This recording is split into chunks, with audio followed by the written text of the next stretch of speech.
Hello everybody, welcome to Australian Rebel TV. Today we have Tony Burke here again to give us update for changes of the Australian citizen law. So, hi Tony, I'm really happy to have you here again.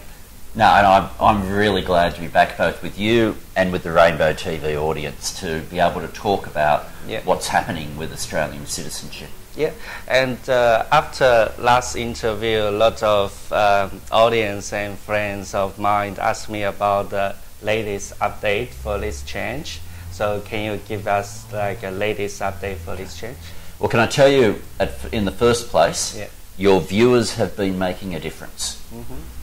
We've had, since the interview, many extra people sign on to the petition, many people get involved in the campaign, and many people making contact with members of Parliament saying this is unfair. So I've got to say thank you to Rainbow TV for taking up the issue, because you've really been defending your viewers on this, and it is making a difference. So when we last spoke, I was very worried about what might happen in the Senate.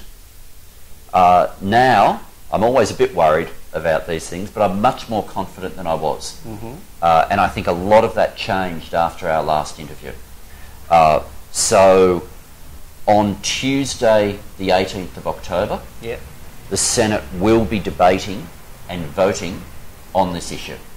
So that's on the changes that we spoke about last time, about the delay, and also the new unfair university level English test that they're wanting to impose on anyone wanting to become a citizen. So all of that will be debated in the Senate on Tuesday. 18th. On the 18th, that's right. Tuesday the 18th of October. Now, I can't guarantee how that will go, but I can say I'm much more confident than I was. But if we win, that won't be the end of it. If we win, we're still going to need to encourage people to make their voices heard, to tell the government to stop trying to do this, to tell the Liberal Party to stop trying to prevent people from the Chinese community becoming citizens in Australia, so that the government backs down on this. Because some issues, you win the first time, and then the government comes back again and back again. And I don't want people living in fear about whether they're going to get to become Australian citizens. And what this law does, or this proposed law does, is it says to a whole lot of people who would be good Australian citizens that they'll never get to become citizens. Now, as I say, when we last spoke, I was very worried, but a lot of things have made a difference since then, and one of them, I think, has been that call to action to the Rainbow TV audience. We're happy to do everything to stop this change. So as you said, if on Tuesday 18th of this month, the government stop this change, can you give us some advice for our Chinese community, how exactly we're gonna have to stop this change? Okay. On Tuesday, if we get the majority in the Parliament to prevent it going through that day, we then need to launch a campaign immediately to tell the Liberal Party to stop pushing for this at all. We need to say to them, give up on this and go back to where we were not that long ago, when both sides of politics supported multicultural Australia, when both sides of politics could turn up to a Chinese community function and they'd both talk about the value of the Chinese community in Australia, about the jobs that are created, about the difference, the richness of the Chinese community in Australia, and both sides of politics would be keeping good faith with the community. I want to get back to that. But at the moment, we've got the Liberal Party with laws designed to prevent many people in the Chinese community from ever becoming Australian citizens. So, first stage is to win on Tuesday. And I know from what you've told me, and from what Henry Wong's told me, that some of your viewers are directly affected by this. That some of your viewers are people who would otherwise qualify but don't have university level English. Might have conversational level English but not university level. I want those people to know that we are fighting for you. I want those individuals to know we are fighting for your right to call Australia home. That's what we want to be able to do. Absolutely. And on Tuesday, if we win, the next stage of the campaign is directed straight at the Liberal Party to say, don't keep coming back.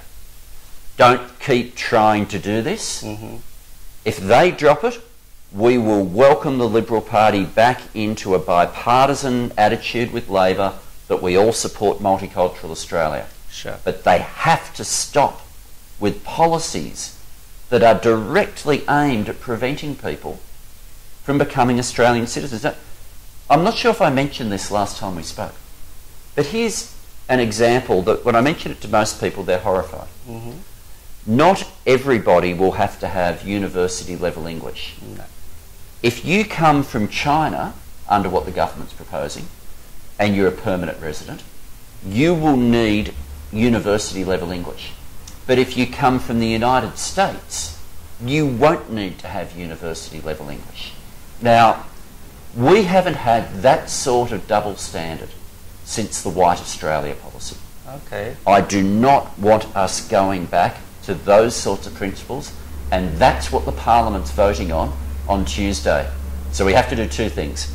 It's my job now to try to make sure that we win the votes on Tuesday. Yeah. But if we win the votes, then it's going to be back to the community to make sure that we tell the Liberal Party to stop pushing this change, to give up on it, and to get back to supporting multicultural Australia.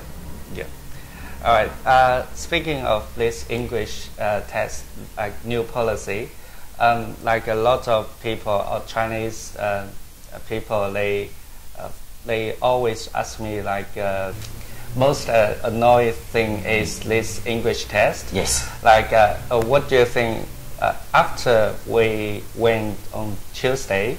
What do you think? Like, can we negotiate with them about this English test, ask them to like change the policy, lower it down? The thing that I think we need to remember, and it's the perfect question that you've asked, is you already have to have conversational level English to become a citizen. Yeah. Because there's already a test, and that test is in English. If you can't speak any English, you can't pass a test that's in English. Yeah. You could give me a multiple choice test that was written in a Chinese script. I'm not going to do very well. I know it. It's just not going to happen. In the same way, if you don't have a reasonable level of English, you can't pass the current test. No one has a problem with that, because it is true that it is much easier for you in Australia if you have conversational level English. Sure. But no one needs university level English to be able to make a good contribution in this country. No. So all the government needs to do is to say the current test is good enough. Sure. And you don't need to change the law to deal with that, because it's already the law. It was put in place by John Howard. It's always been supported by the Labor Party. Up until the last election, everyone thought Malcolm Turnbull supported it too. And then all of a sudden, they've gone down this path. And so my advice to the government, and what I believe we all need to campaign for, is to make sure that we just keep the current test that we have. That demands conversational level English. That's fair. Yeah, like I said before, like lots of people mention, like even local people, they can't pass that university level of English test. That's right. And just think about, what is the reason for having an English test?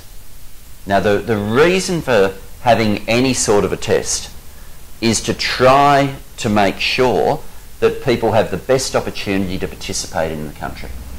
Well, that just means you need conversational level English. No, university level English, you don't need that to be able to get a job, you don't need that to be able to raise a family, you don't need that to be able to run a business or to be a good Australian. And the simplicity of what I want is I want a citizenship ceremony to be all about saying to people, welcome home. That's what I want the message of citizenship to be. Welcome home. And what the government's currently saying is they want citizenship to be about stopping people from pledging to Australia, stopping people from being welcomed. Well, I'm determined that the message that wins is the message that says to people who want to stay in Australia, who want to make a true commitment to Australia as citizens, that Australia says back, welcome home. Sure. All right, thanks, Tony. We're looking forward to have you here again next time. So just everybody keep an eye on our website and also Tony's personal website. We will list latest update on the website, especially on next Tuesday, 18th of this month.